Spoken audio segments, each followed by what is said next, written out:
This is Solo Travel Talk. Your solo travel advisor is Astrid Clements. Paris. If you've listened to Solo Travel Talk before, then you know that your solo travel advisor, Astrid Clements, loves Paris.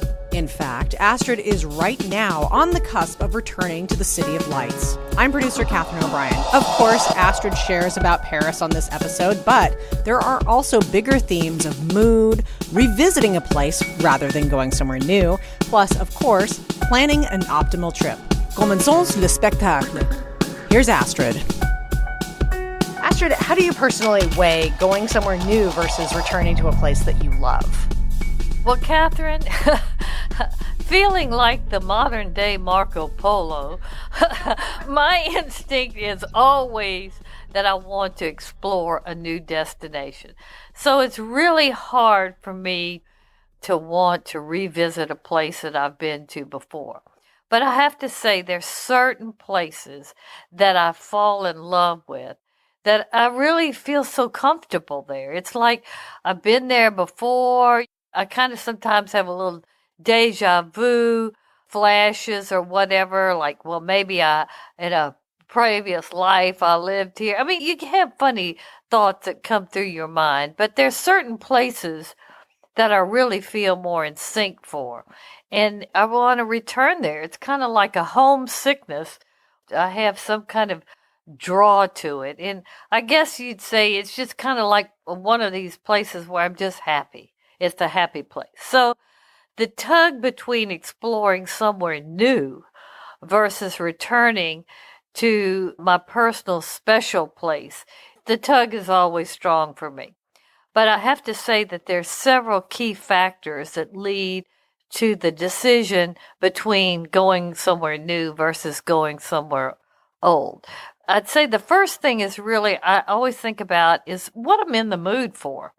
Do I want a city or countryside? Do I want to go back to the Cotswolds? I spent one summer where I drove all through there, Stratford-on-Avon, blah, blah, and I loved it.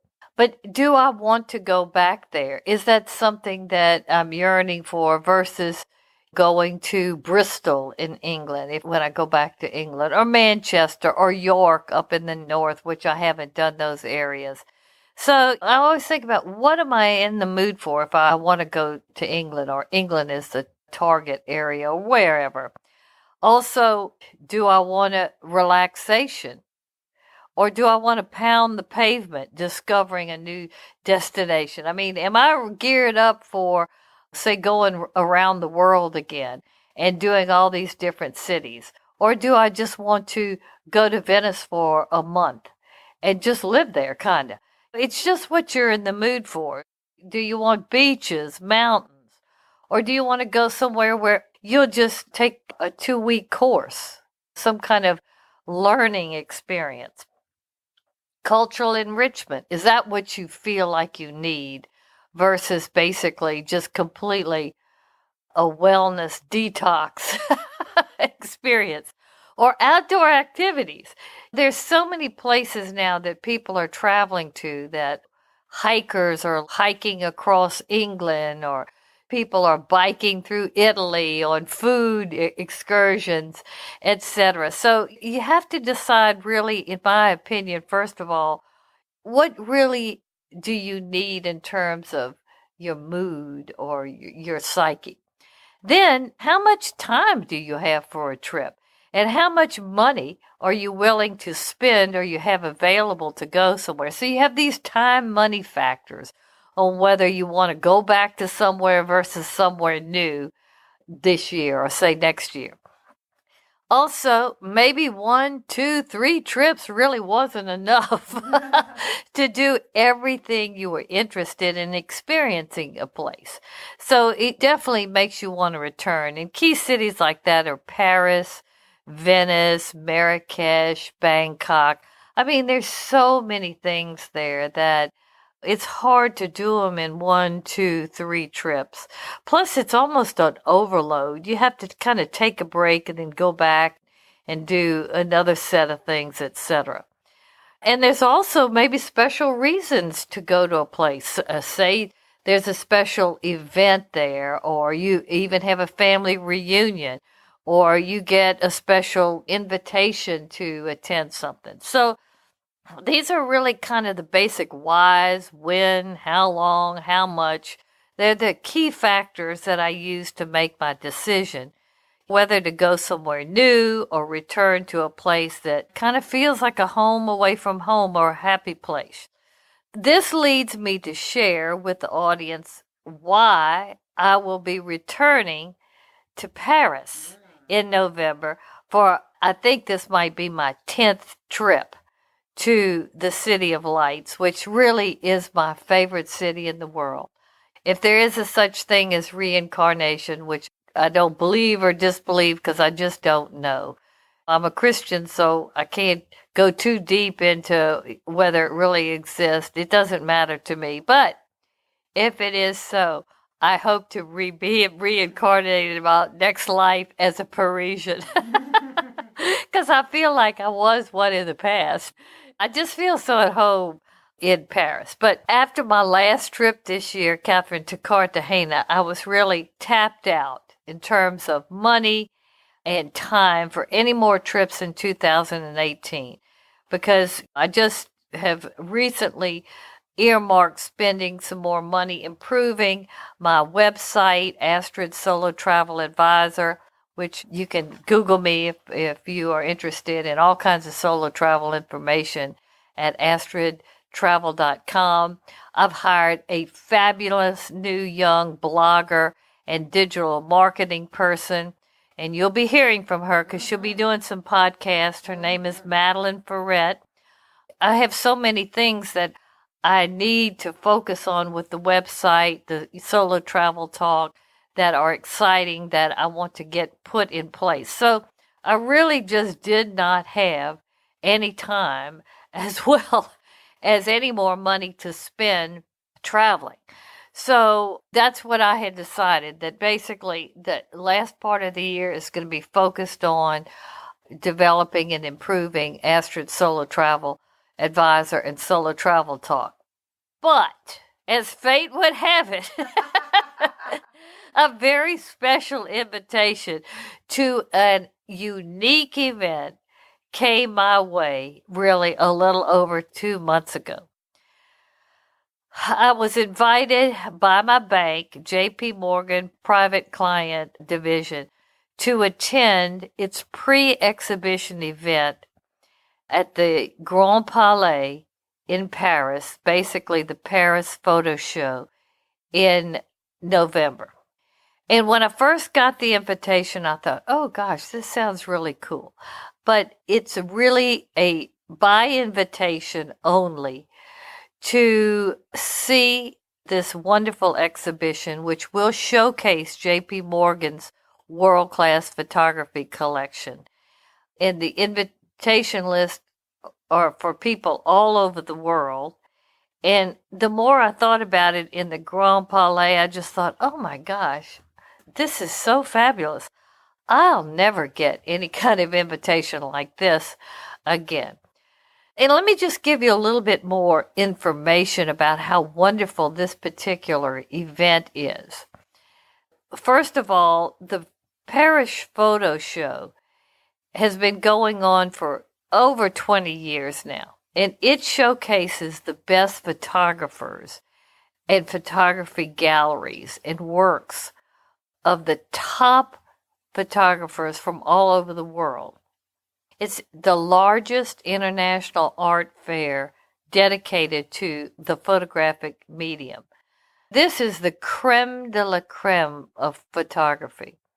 They usually have around 200 exhibitors, and you'll see historic and contemporary photography, modern masters, also the young, new, up-and-coming talent.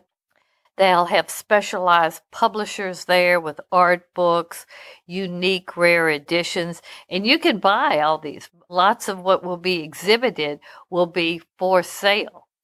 Then there'll be art talks where there's conversations by curators, artists, collectors, and critics. So you can learn all kinds of things at these art talks about photography that you basically would have to read in a book, or you might not ever hear. So it's a congress or a meeting of all of these fabulous people who love and who are into photography, as well as they'll have some special events. They go into the history of photography, emerging trends of photography. There's usually over 50,000 people that go to this Paris Photo Show every year, whether they're collectors, professional photographers, young photographers, travel photographers, but people who are interested in photography. They give awards for the best photograph of a face or faces, night photography. There's award for timeline photography, storyboard. There are all kinds of different genres of photography that you can learn about and see who wins the best, etc. And by being invited by J.P. Morgan before the show is even open to the public, you have the ability to buy the works before the public comes. And we'll have a special tour for the attendees to see it. So I thought that was wonderful. And then the J.P. Morgan collection itself, called This Must Be Place, it will showcase a selection of the works that their photography collection has from the 19th century to the present, which some of the photographs will be by Diane Arbus, Ansel Adams, Peter Kamas, Lee Friedlander, Hiroshi Sugimoto, Robert Frank, and the photographers themselves are going to be attending this. So I don't know which ones, the living ones, will be there or not, but basically this is an extremely highbrow event. And the more I thought about the invitation, the more I knew in my craw, as my father would say, and I'm from Louisiana, so we have a lot of sayings. I just had to go. I just thought, I'll never get an invitation like this. Just the whole thought of it was like so fabulous. So I had to figure out how to make the time and squeeze out the money, basically, or make a way to go. But once again, my travel muses stepped in and fate took its course. I had enough miles on my J.P. Morgan Visa Sapphire credit card to pay for my flight and a fabulous boutique 5-star hotel, the Hotel Raphael, for 7 nights. So, and of course, the entrance into the photography show is free. So it's a done deal. All I had to do is scrape up some money for eating and shopping, which I'll just have to curb this time. But it gave me a way to go back to my favorite place in the whole wide world and spend a completely different type of trip and attend this wonderful affair. So, sorry for such a long answer, Catherine. But with me, whether I'm going somewhere completely new or returning to a favorite place, I usually have some kind of real substantive reason to go. Well, that sounds like an amazing reason to go. I mean, how could you pass that up?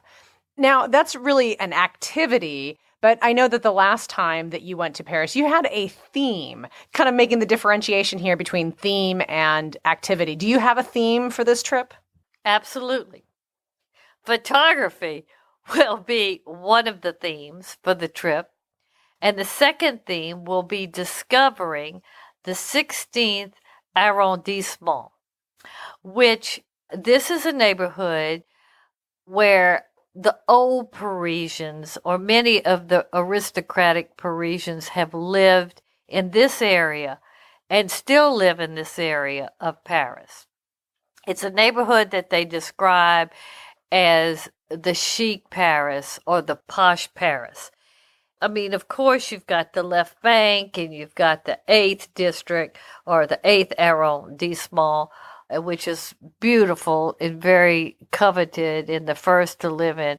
But the 16th is where the real old money and very, very aristocratic Parisians have lived for generations. And oddly, most visitors to Paris never explore or stay in this neighborhood because it doesn't really have the top tourist attractions of the city. And me included. I have spent most of my times on all my travels either in the 1st, the 6th, the 7th, or the 8th. But this area, to many travelers' surprise, has really some of the most wonderful restaurants, museums, gardens, and architecture of all of Paris. Because, like I said, this is where the old wealth of Paris still lives, and consequently, there is a lot of quality things here to experience, a whole lot. So what led me to focus on this area is really twofold. But oddly, it does revert back to photography. It's so weird. First, my father, who was a major in the U.S. Army during World War II, as part of his military duties, and maybe not totally part of his official duties, he was involved in supplying some key Parisians with weapons and supplies and this kind of thing to the French resistance forces that ended up liberating Paris from the Nazi occupation. So his two main contacts, who actually became close friends of his, were Jacques Lacroix, who was a media baron, and Cosette Harcourt, who had the most legendary photography studio in all of Europe before, during, and after World War II. Studio Harcourt photographed all the rich and famous of the day. Everybody wanted a photograph done by Cosette Harcourt and have that Studio Harcourt stamp or signature on the photograph. It was a real status symbol. So from the very wealthy, the politicians, movie stars, Brigitte Bardot, Marlene Dietrich, Edith Piaf, Salvador Dali. I mean, you could go on and on. Everybody who was anybody went through Studio Harcourt and was photographed. Because this was when photography was really kind of getting into that movie star or that more, I would say, emotive type of photography and very black and white, using light and everything. So Jacques Lacroix and Madame Harcourt lived in the 16th arrondissement. Wow. And they lived at 49 Avenue d'Iéna, as well as the studio was in this beautiful mansion. So my father and I, the listeners don't know, but I was very close, and he told me all kinds of things about his life during the war, etc. And so I knew all about Studio Harcourt and his time he spent in Paris.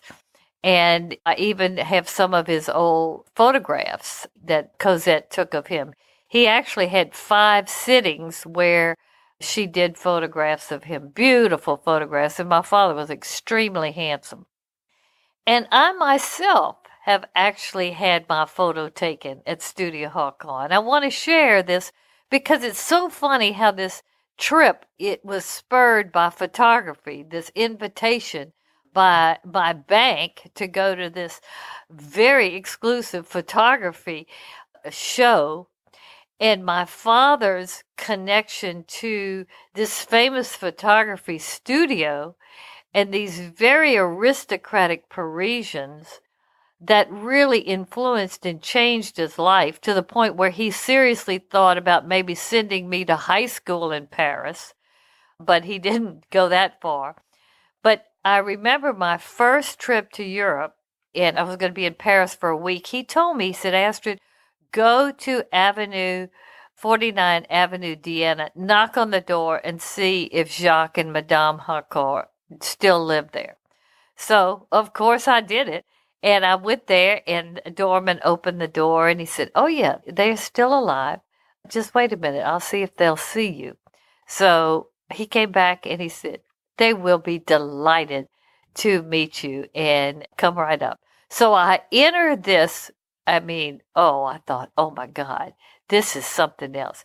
One of these Parisian, what they call hotels, and they're really like city mansions, and they had these grand staircases with red carpeting on it, and they go one way or the other, and they have several apartments or whatever in there. And, it could be a whole family that lives in there, or like them, they had their studio hall there, and Jacques probably earlier had some of his media business doings there. But this is where my father met them and was involved with some of the things they wanted to do to liberate Paris. And they taught him things about the French and Paris. And it just really changed his whole life. He just felt like that, oh my gosh, this culture is so wonderful and everything. So I had a beautiful, I would probably spend about 2.5 hours with them having tea and something to eat, talking about different things. And my father and I gave Jacques the secret code sentence that my father had. And then they gave me some mementos when I left. Well, it's actually, she gave me from her collection a marble turtle.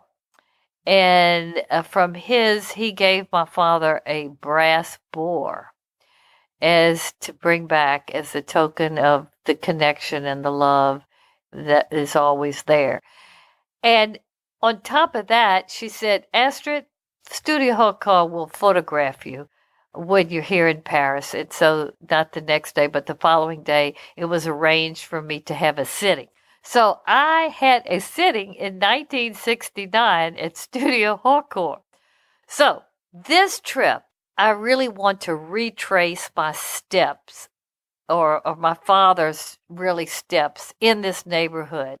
And I will be returning again and have my photograph done one more time at Studio Harcourt. And this will be my trip souvenir. Now, Jacques and Cosette, they've long since died. I think she died in the 70s and he died in the early 80s. But the French government took over the negatives, and they have a library, and you can get photographs done from those negatives. And somebody has bought the studio, and it's still alive and well, and it's still a status symbol to get your photograph there. And I even read in a book, I think Inez de Fornange, or a famous fashion person from France, wrote a book on how to be a Parisian or the best of Paris. And one of the things she says is you got to get your photograph taken by Studio Harcourt. I'm so excited about all this. I'm going to do a whole feature podcast solely on Paris and photography. And of course, I'll be sharing my experience at the Paris Photo Show and my return visit to Studio Harcourt.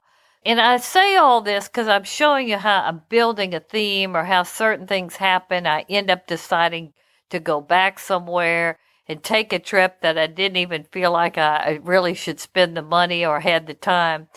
But the last point I want to make, photography is something so many travelers are really getting into because the cameras are so wonderful now, and even the photographs you can take with the smartphone and how you memorialize your travels, it just makes your travel experience even more memorable because you might experience something and do it. But when you take photographs and you come back home and you look at them, and even years past, you will see things that you didn't see when you were there. It's amazing. And it captures moments in a way that you can really relive them. So people are loving photography, and it's so much easier now to create beautiful photographs. So people are into it. And that was another reason why I thought, well, I'm getting this invitation. My father loved to take photographs. I knew all about Studio Harcourt.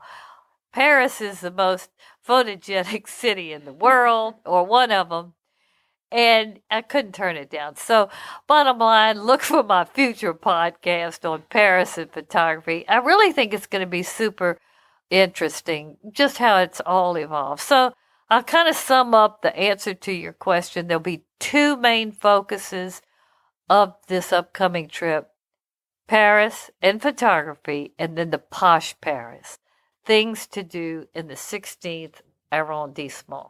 I love it. And also, this is the purpose of this for our listeners, is to see how you kind of craft the entire trip so that people can mimic what you're doing. So you've given us a little bit of the theme. You've given us a little bit of, sort of the flagship activity. What about some of the other things you're expecting? You said that this is your 10th trip to Paris. Let us in on some of your plans, your specific plans, and maybe even kind of going to that higher level of how you came up with these plans. Okay, well, for my regular Solo Travel Talk listeners, you know I'm a serious planner. Plan your work and work your plan, basically is a discipline I learned in school that forms the basis of my solo travel philosophy. To me, pre-trip planning and research are the key to all of my successful, enjoyable, and enriching solo travel adventures. I mean, the more I plan and research, I understand the culture, I know the key things I want to go, I know the restaurants where I want to dine, all of that, and I put it together into itineraries, etc. When I land there, I am ready to go. I already kind of know the things I'm going to experience.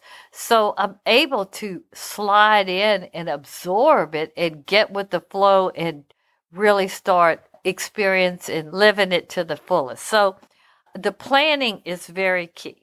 And I say here, the more you plan, research, and know what you want to do and what you expect before you take your trip, the more memorable your trip will be, and will definitely be less stressful and much more fun.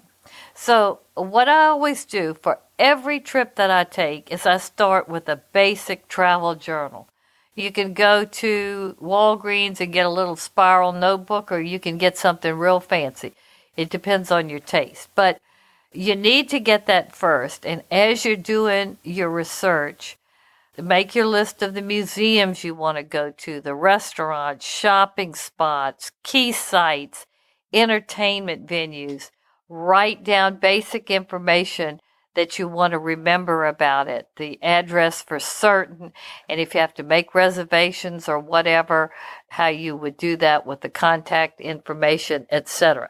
So you start writing all this down so you don't forget it, or you don't have to go back and reread it. It's all there, and you can sift through it and decide what you want to do and what is not as important. Then the next thing I kind of start doing is I create flexible daily itineraries that basically I kind of group my activities in certain key zones. And I even go to the point where I download a map or I peg them on the map. So I will minimize the logistical time that I need to go from one place to the other. Say if I want to go to the botanical gardens, I want to eat at a certain restaurant and a museum, etc. I try to get the ones that are closest to each other that I want to do, and do that in one afternoon.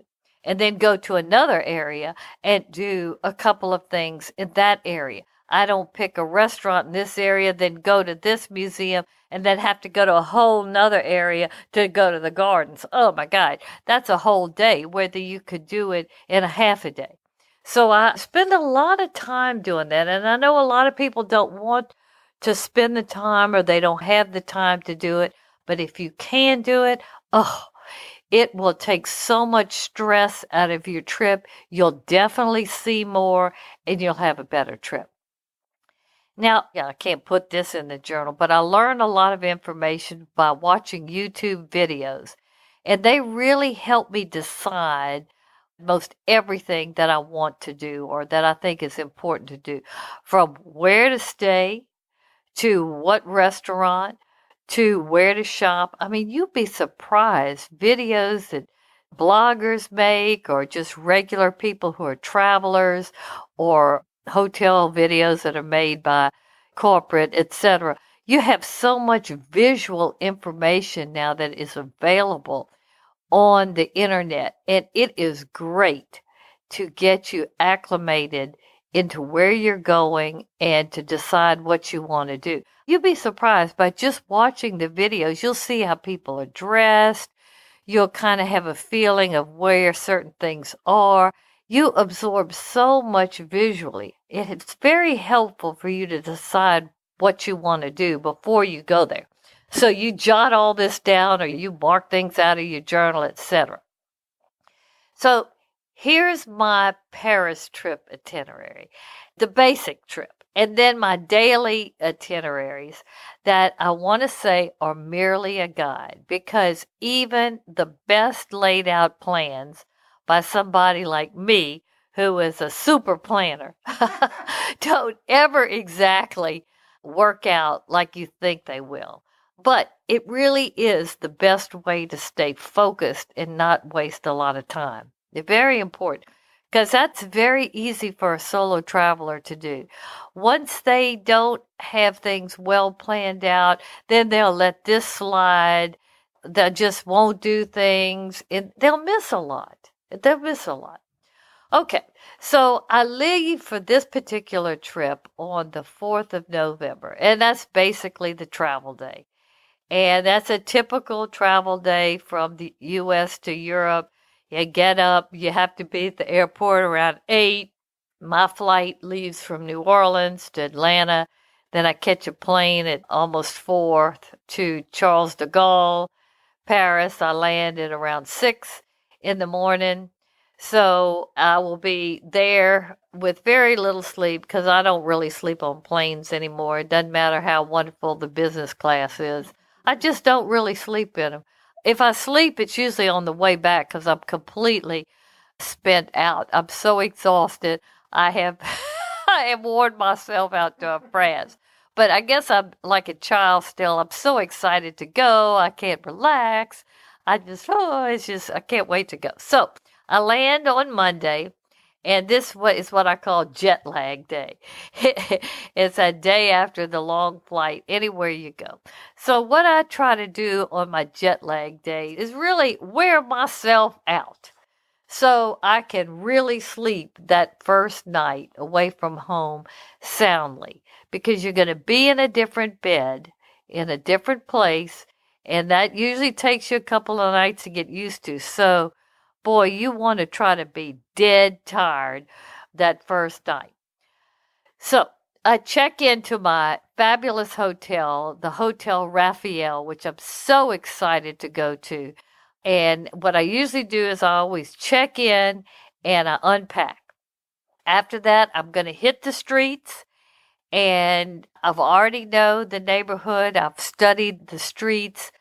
I'm going to my first target, or the first place I'm going to visit is the Jardin de Cerise, or something like that, de Auteuil. And please, all the listeners, I have no ability to speak French or sound French.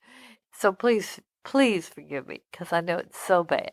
But I'm going to the beautiful botanical gardens that date back to 1761 in Louis X in the 16th arrondissement.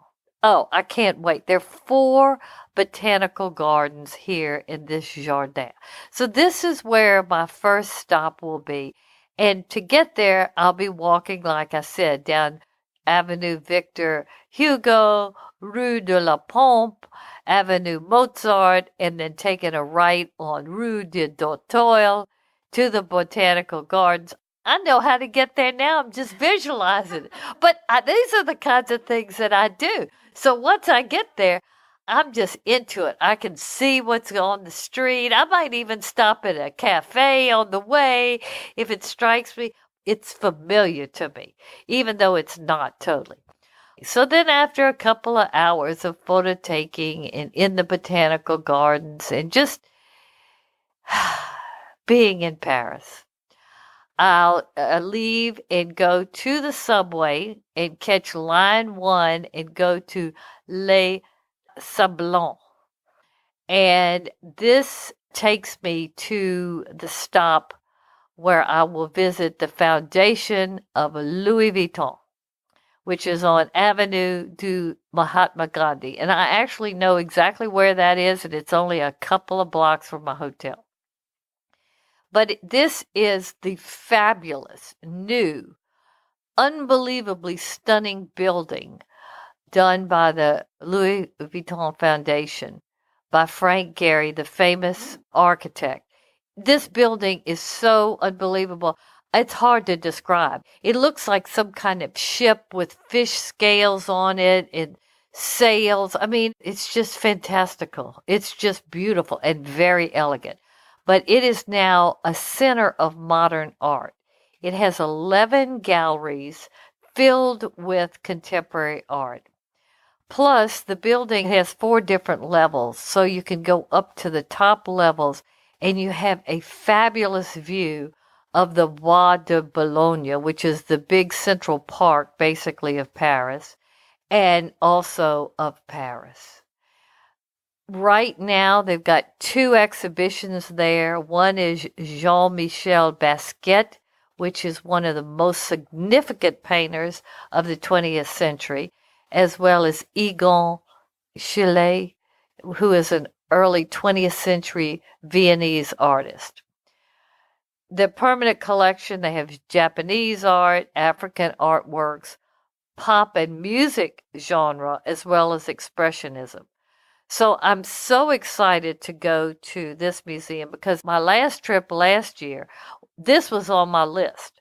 But as the ebb and flow, I just couldn't make it there because it was actually away from where most of the things we were doing. It was in the 16th. It wasn't in the 8th or the 1st. Then that will probably be starting late afternoon. I'll walk some more and then I've chosen a restaurant. It's a brasserie named La Stella, and it's on Avenue Victor Hugo, which is only 2 blocks from my hotel. I mean, I actually have these places in my mind now, and I'm sharing that with my listeners because when you can do that, when you know where the subway station is, when you kind of know it and you get there, it will be so easy. It's not actually like home, but it's getting close to that. But I intend to eat seafood at this fabulous restaurant because that's their specialty. Then after that, I'll go back to my hotel. In the Hotel Raphael, one of the things that they're famous for, and Google them if you want to know about a really fabulous, old, real Parisian, old world Paris hotel that is maintained to perfection. That is so fabulous. This is the Hotel Raphael. And it has one of the best, and this was also an Inez Della, whatever her last name is, to have a nightcap or to have a drink on the rooftop bar of the Hotel Raphael. It is spectacular. You can see everything of importance, the Eiffel Tower, Arc de Triomphe, Sacré-Cœur, everything. At night, in the morning, this rooftop restaurant and bar is just an it place in Paris. And it's for people who live in the neighborhood and who kind of know of this area. There are a lot of embassies in this area too, so you've got a lot of foreign dignitaries there. But here again, it's not where the normal travelers are. So you're not going to have a lot of this real tourism kind of traffic in there. So I'm very excited. So I intend to get a good night's sleep that first night and crash. I'm going to try to just wear myself out. And I usually can do it. I'm not worried about it. Okay, second day is Tuesday. That's the J.P. Morgan day. In the morning, I'm going to go to Musée d'Orsay, which is close to the hotel. And I haven't been there in the last 20 years. So I need a rejolt of the Musée d'Orsay and to see those beautiful expressionistic art paintings, sculpture, decorative arts, photography. That is so French. And so what you associate France with, that period of painting. There were so many wonderful artists that were French and everything. And all their works are in the Musée d'Orsay. So I'm going to start the day there. They also have a Picasso exhibition, his blue and rose period, which I always liked Picasso because he was just so prolific. He just had so many stages and different themes in his work. I mean, he was truly a genius. But I'm going to cut that off for lunchtime and head over to Le Grand Vefour, which is in the first. I'm going to take a taxi, but it is the first restaurant in Paris. It was opened in 1784 at the Palais Royal. It is still a place where heavyweights go, whether they're from the French cultural scene, the arts, the theater, whatever, politicians. Le Grand Vefour, it's hard to get a reservation there. But I tried the last time I went and I couldn't. But the 19th century neoclassical decor is unbelievable. It's a Michelin star restaurant. I can't wait to go here. That's all I can say. I've wanted to go here for so long. It's like some of the things you've always wanted to do. This has gotten up to that status because it's so authentic and it's still the way really it was. And it's still popular. That's Paris. That's real Paris, okay? Do you already have your reservation set for that restaurant? Yes. After that, I will walk through the Palais Royal Gardens, which that's where this restaurant is. And it's this beautiful quadrangle with shops around it. I mean, it was like the place. Now, the shops, there are a lot of empty spaces now because unfortunately, like a lot of very fabulous real estate, that was the place. Foreigners own it now. They don't really even care to have businesses in it. They just want it for their financial investment. So there's some shops in there, and I probably will kind of look through that. But it's not what it used to be. But it's still beautiful in terms of the sculptured trees, and they have these black and white sculptured, rounded, cone-looking things. It's kind of a combination now of a contemporary artistic expression in this beautiful classical garden, kind of like the glass pyramid in the courtyard of the Louvre, the same kind of thing. And then once I exit that, I'll start going down Rue de Rivoli.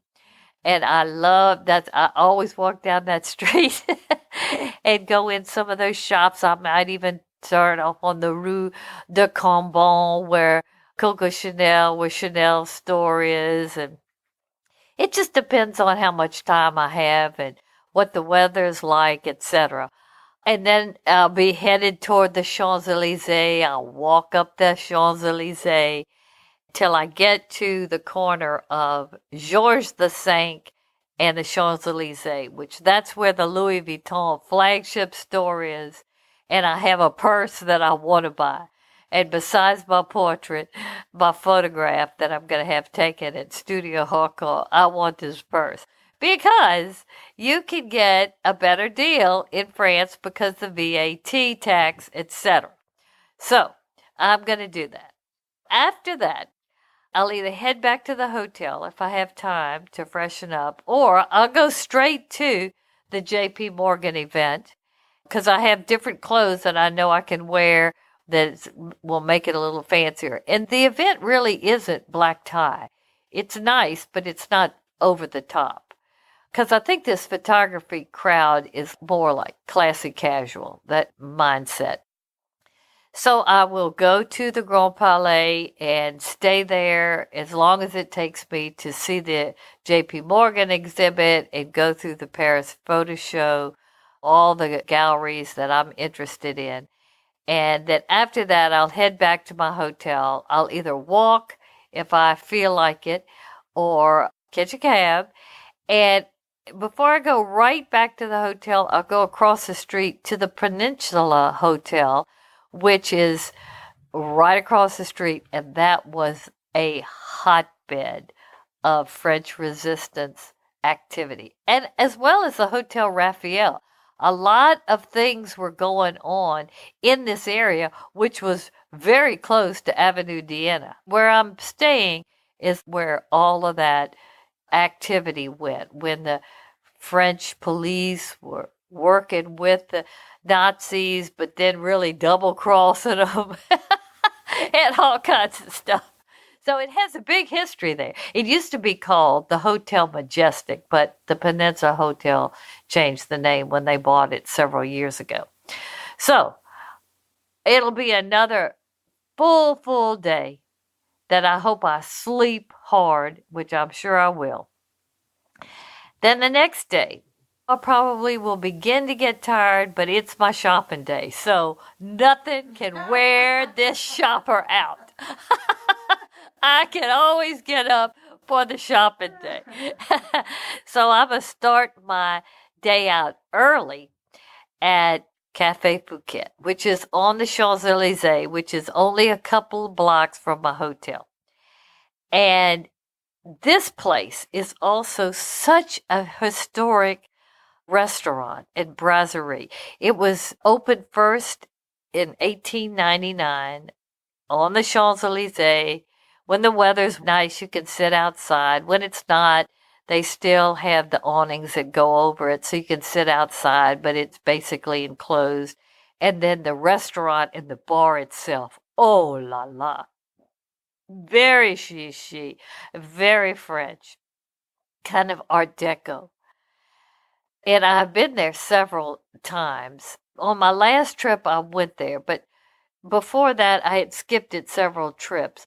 I'm pretty sure that I went to it my first trip. And maybe because Madame and Jacques Harcourt told me to go there, or I just ended up eating there because it was on the Champs-Élysées or whatever. But I had a familiarity when I went into it last year on my last trip.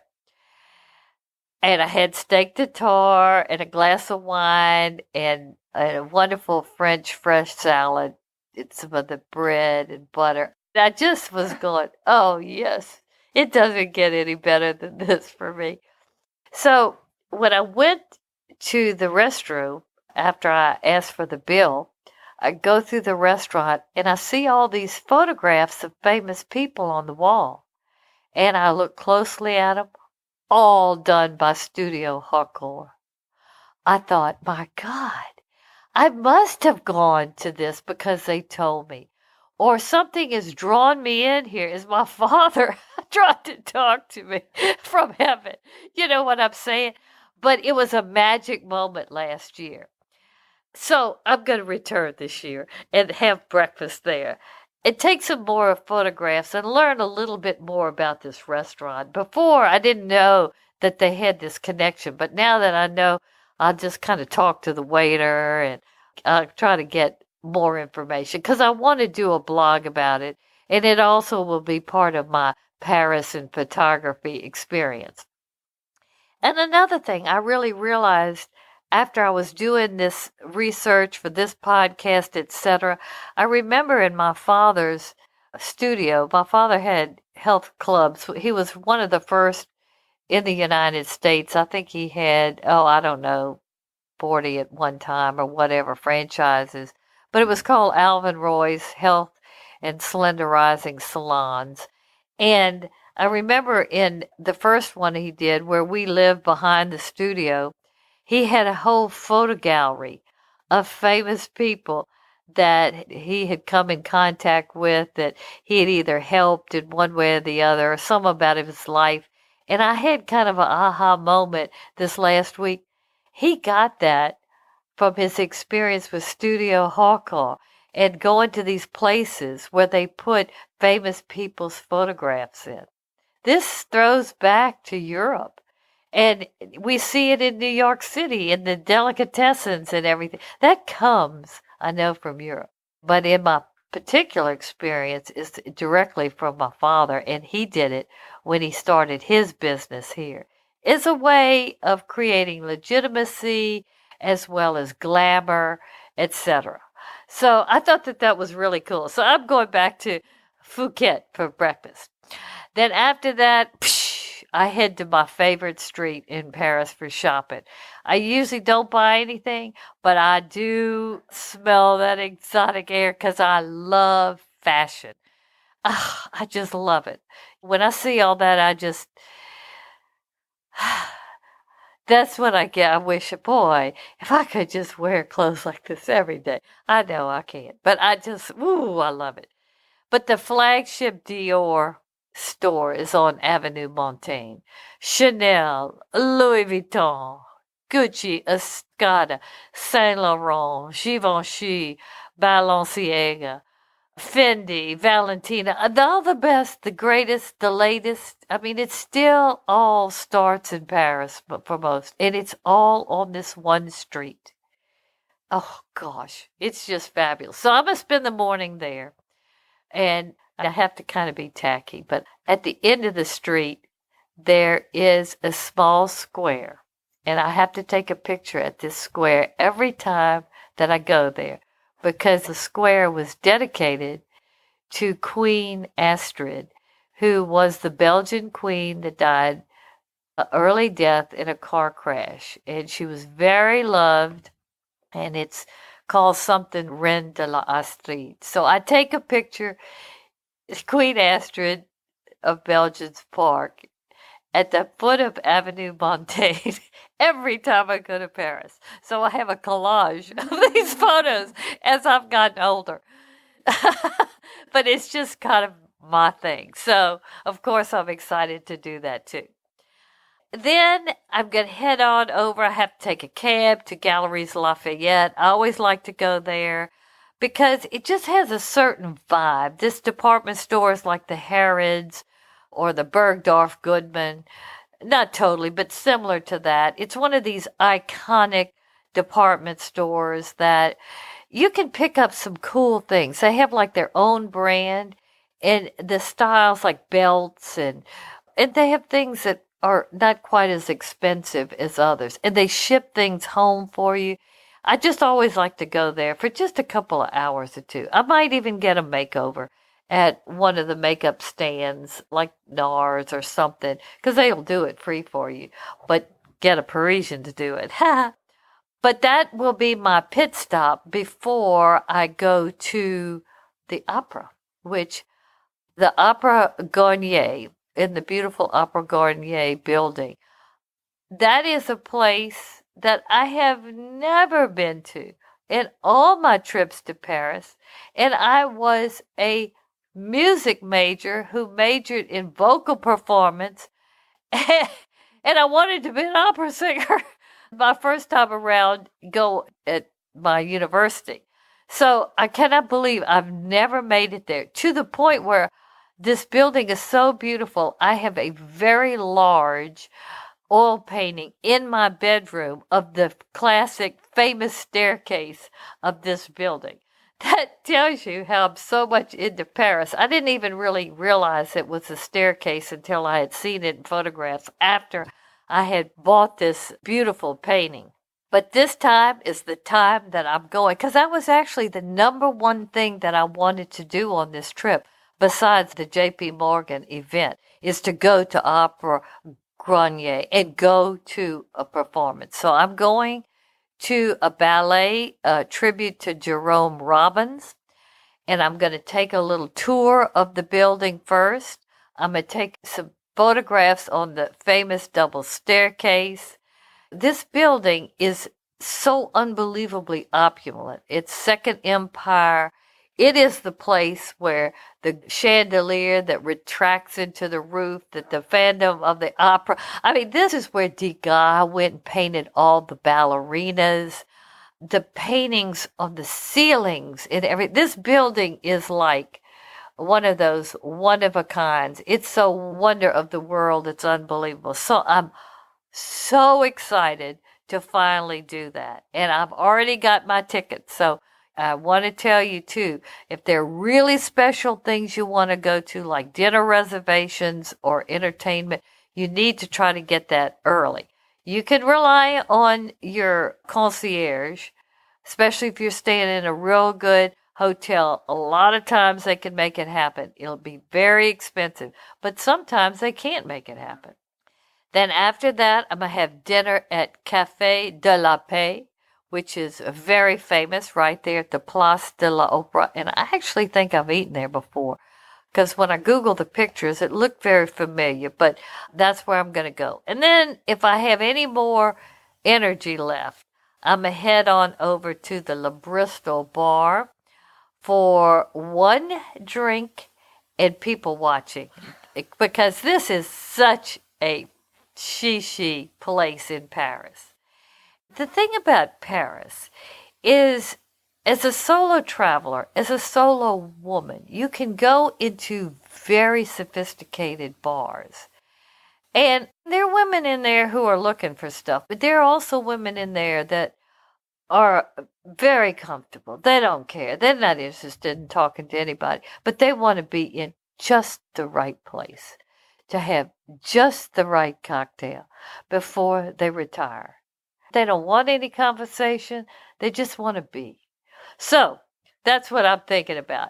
If I still have any energy left, I want to go to this particular bar because it's so famous. So I have that on the agenda. We'll see if that happens.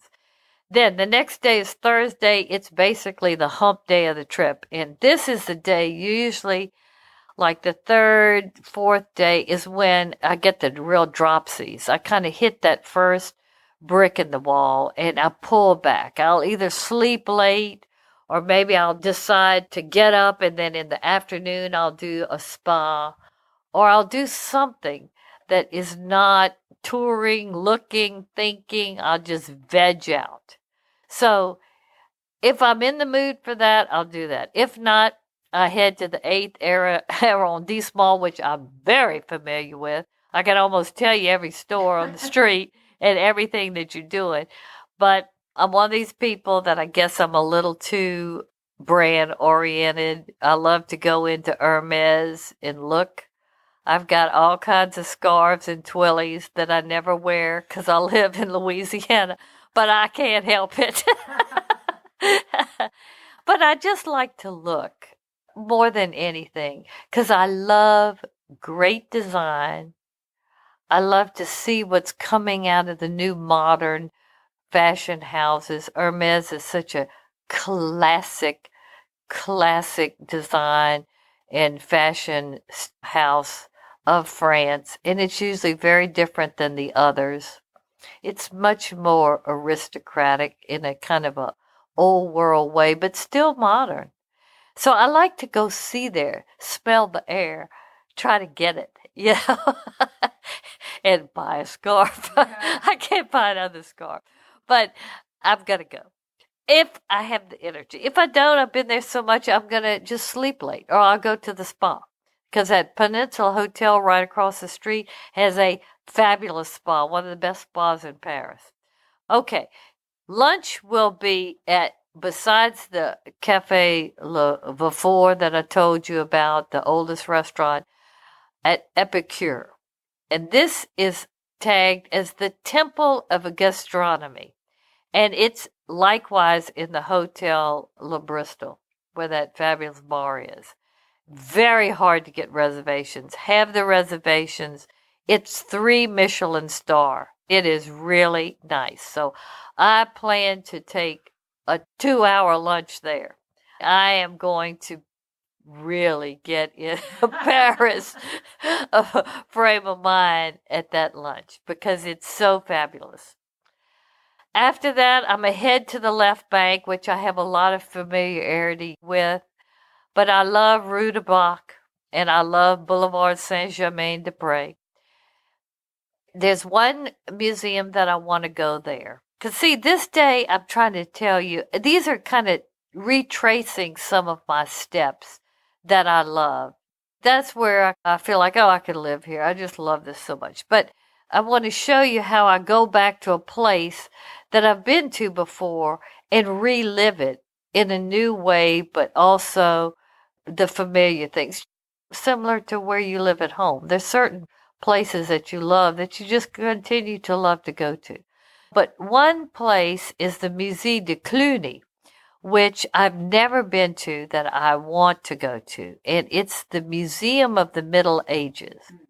It has one of the richest medieval collections of the world with sculpture, furnishings, stained glass. They have the beautiful unicorn tapestry cycle called La Dame Licorne or whatever.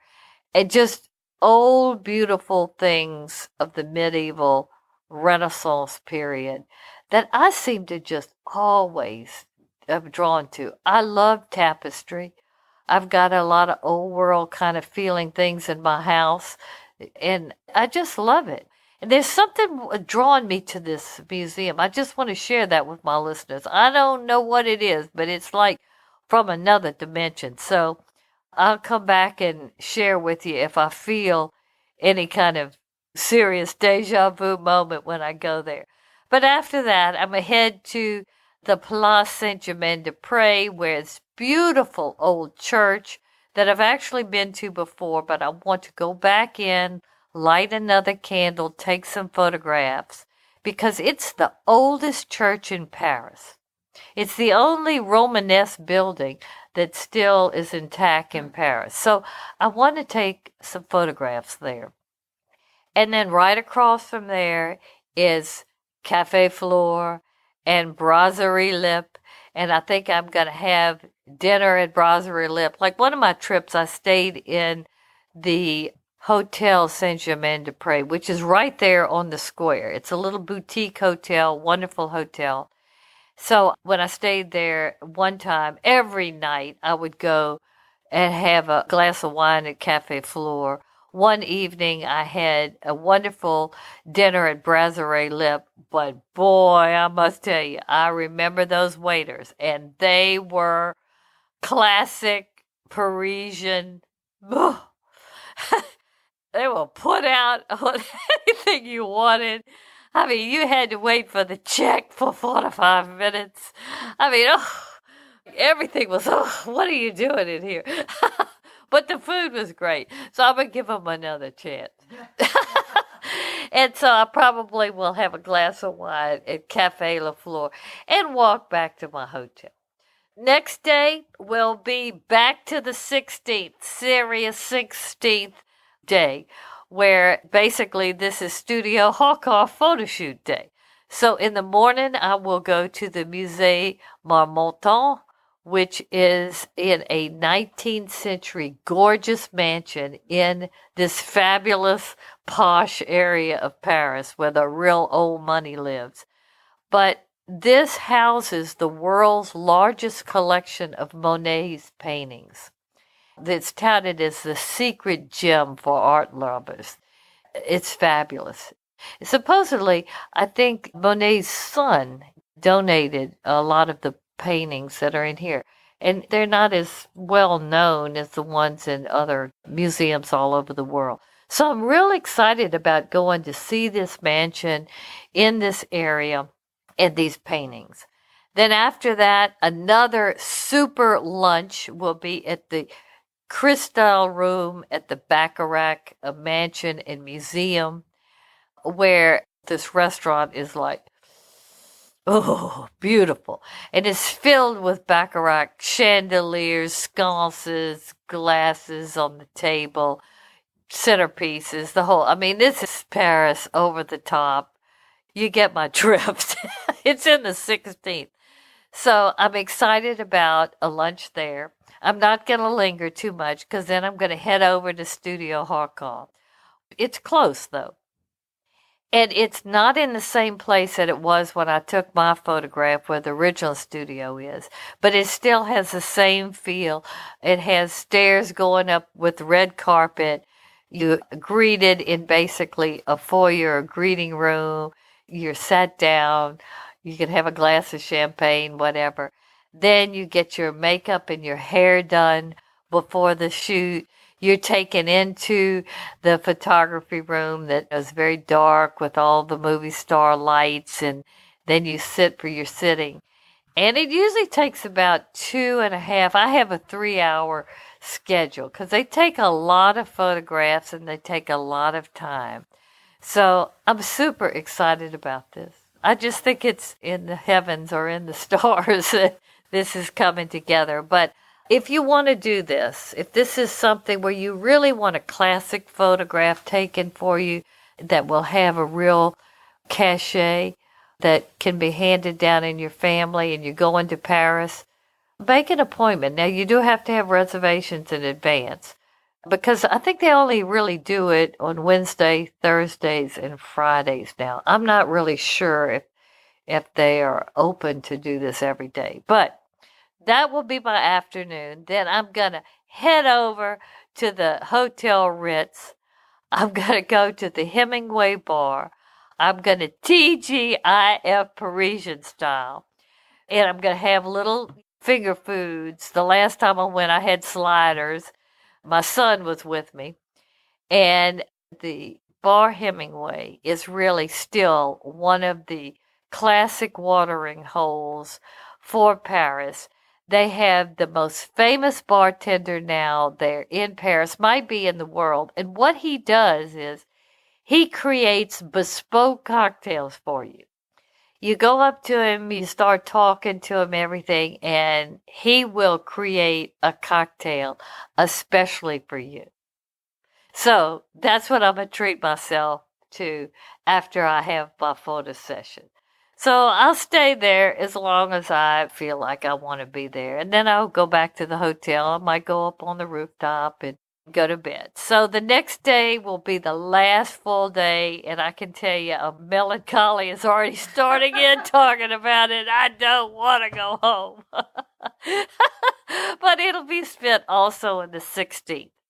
I plan to start the day at the Palais de Tokyo Museum, which is a modern and contemporary art museum.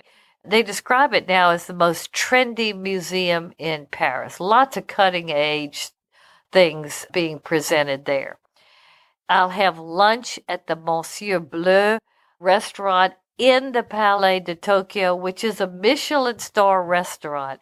And it is where the fashionable set dine here, especially for like lunch during the day and on the weekend when they maybe come to this area. Because it's right across from the Eiffel Tower. It's on the other side of the river. So it's just beautiful, the setting that this museum is in on the outside and everything. So that's where I'm going to eat lunch. Then next door to this museum is the Paris Museum of Modern Art. So that's where really the modern art is focused. The last thing I had planned is the Palais Galleria, which is in that area, which is the Fashion History Museum of Paris, but it is closed until 2019, so I'm going to miss it. But I've decided that I'm just going to walk the streets of the 16th, go by 49 Avenue d'Iéna, where Jacques and Cosette lived, and take some pictures of that, where my father was all the time when he was there, and also take some Eiffel Tower photos and just spend that last afternoon maybe having a cup of coffee or whatever, wherever. Then I'll come back to the hotel. I'll probably dine in the hotel that night because the restaurant is quite good, and have my last nightcap on the rooftop. I'll pack in between dinner and the nightcap and go to sleep. Then I'll wake up and know I have to get serious and head home. But before I do that, I'll take a cab to Café Carrette if I can't really walk there. I think I can, but it depends on when I wake up because I have to leave downtown at around 10 o'clock to catch my flight in the afternoon. But I'm going to have my breakfast at Café Carrette, which is supposed to be the best place to have breakfast in Paris, as well as it is known for one of the best patisseries in Paris, and their macaroons are fabulous, like La Durée, but they're made in the 16th, so what can you say? This is the place where the old Parisians go. But I'll have my breakfast there, and I'll say goodbye to Paris and head to the airport. So, Catherine, this is my jam-packed plan for Paris. And I realize I have way too many things to do, see, and experience. But like I said at the beginning of the answer to this question, my itineraries really are just guidelines for my daily activities. If serendipity gets me off my schedule, and I go with the flow of the moment, and if I think what's happening is important, so I might not go back to the 8th in Faubourg Saint-Honoré or go to the spa. I might have to go back and do Musée d'Orsay because something took me off track, and you never know. But I'm always kind of redoing everything, but I know where they are. So I shift all the activities so I don't waste time. And then if I can't do it all, I hope I get to return again to Paris. So I must say, I'm thrilled with this Paris agenda. It has something old and familiar. Like I said, places that I've been to before, streets that I've walked down before. And then there is plenty of new. The opera that I've wanted to go to, Opera Garnier, so much. All the 16th arrondissement activities. The new and wonderful restaurant lists that I've compiled that I have not been to, most of which are Michelin star restaurants. I'm so excited I can hardly wait to go. It's beautiful. So what I would like, and if you're interested in this trip, follow me on social media. I'll be leaving on the 4th of November and coming back on the 11th, and I'll be posting during the trip and after the trip. So you can follow me on all social media, Astrid Travel, and that will get you there. I guess all good things have to come to an end, Catherine, so we're going to have to say goodbye to this podcast. But I really would like to sign off by saying, if you found the podcast to be informative, we would appreciate a big thumbs up. And if you have any questions or comments about Paris or the information that I have shared with you today, you should feel free to let us know what you're thinking, and we'll get back to you, because I know a lot of people will listen and then they think, well, I want to ask this question. They're a little embarrassed or they don't want. Look, I love questions. I love to hear from my listeners. And if you found the podcast beneficial, share it, because anybody who listens to it or you think would benefit from it in my Paris travel tips, by all means do. And then the last thing, but definitely not the least, is subscribe to Solo Travel Talk, because when you subscribe, it pushes the broadcast out to a broader audience each time worldwide, so they can benefit from all the information that I am sharing about solo travel, my experiences, my travel tips, my do's and don'ts, my insight of over 40 years of solo travel, and my enthusiasm for it, and people who might be wanting to do it but they're on the fence. So when you subscribe, that helps it to get to more listeners. It's kind of like pay it forward. So I'll say goodbye, and thanks for listening. Listeners, after this show, you really have to be following Astrid on social media, because not only is this great Paris trip coming up, but its photography is the theme. So you've got to be following her on social media. Her pictures are always amazing. You know what also is amazing? Astrid has a complimentary packing list just for you. If you just go to her website, astridtravel.com, right there on the homepage is a place that you can put in your email and get her packing list right away. That'll help you have less stress the next time you are throwing things in your bag to take off to Paris or some other wonderful location. This podcast is available on Apple Podcasts, SoundCloud, Stitcher, Spotify, any fine place that podcasts can be found. We thank you so much for listening to Solo Travel Talk. For right now, we say au revoir, and we'll see you next week. Take care, everyone. Bye-bye. Thank you for listening to Solo Travel Talk. Follow Astrid on Instagram, Facebook, and Twitter to To learn more about Astrid or Solo Travel Advisors, visit our website, astridtravel.com.